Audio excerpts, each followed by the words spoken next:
All right, so steps for multiplayer. For this third time I've said that. There are. I swear, I don't know why. Whatever, it doesn't matter. Ignore that noise.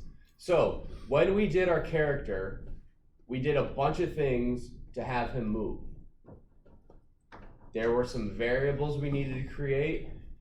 If I remember correctly, we need 7 different variables. And then we also need like 10 if statements and then 4 more.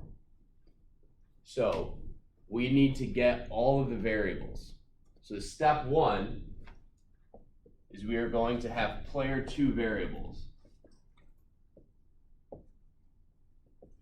What do you guys think the easiest way is going to be to do that? Zeke.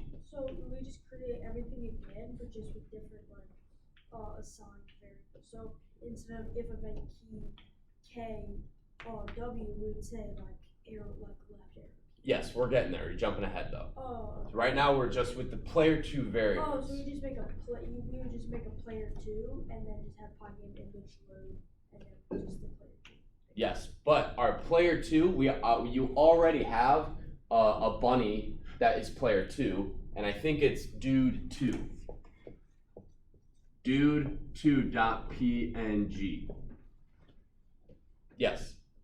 I already tried loading that image, but it just returned the same image as the first one. Are you sure the exact same? Because I think dude2 has an ear that points this way and has like a light blue tail.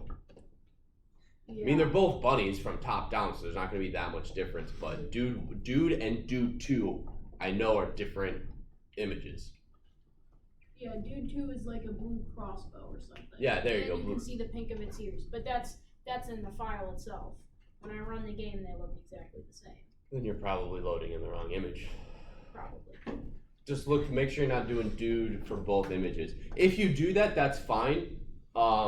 You'll just have the exact same image running around, which can be kind of confusing for the people who are playing multiplayer. So we need our player 2 variables. I believe you need the 4 movement, the location, and I think there's 7. So that's a hint. There's 7 variables.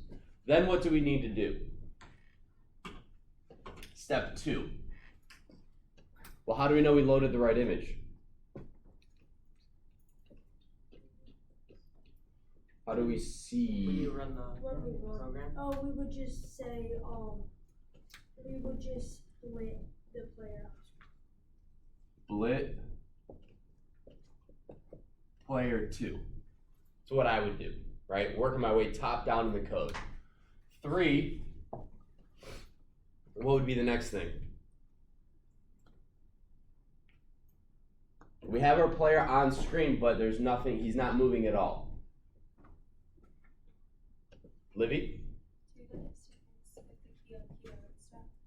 Yep, key up and key down if statements with diff keys. With these keys, you'll have to look those up. I'm not telling you. So if you want IJKL, I think it's IJKL, you got to figure that out. It might just be IKJL. But if you want to use the right arrows or you want to do something else, that's up for you guys.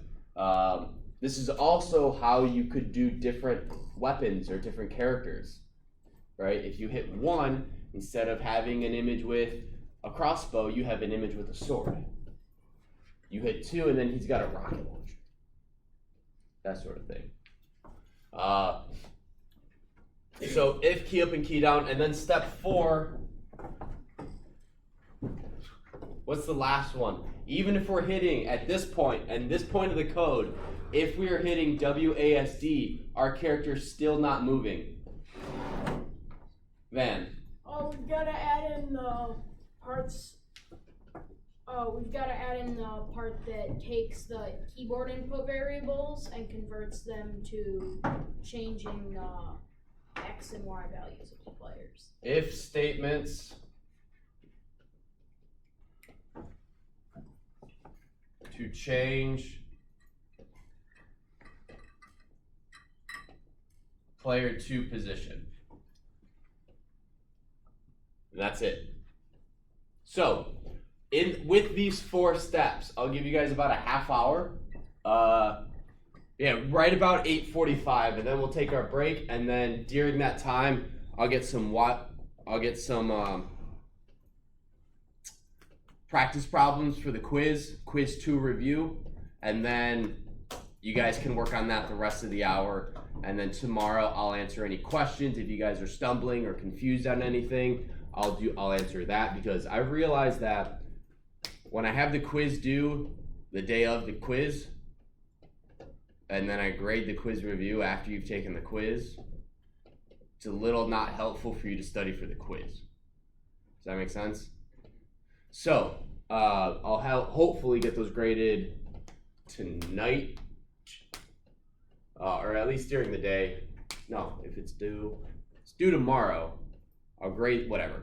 You guys will have the graded things at least by Saturday, so you can study over the weekend. And then Monday we'll take the quiz, and Tuesday we'll start chapter 3, because at this point in our game, we're kind of stuck. We can't do more until we're more familiar with what are called lists. So this might be the end of our game for a couple chapters, because chapter 3 is functions, which is basically, thank you. It is basically, instead of having to rewrite the code over and over and over, you can basically save a chunk of it and run it at particular times in other places in your code. So, any questions? Okay, then I will stop the video, and then you guys will start working on this. The 2 of you guys who don't have surfaces, I'll deal with that, and then I'll get those while loop problems for you.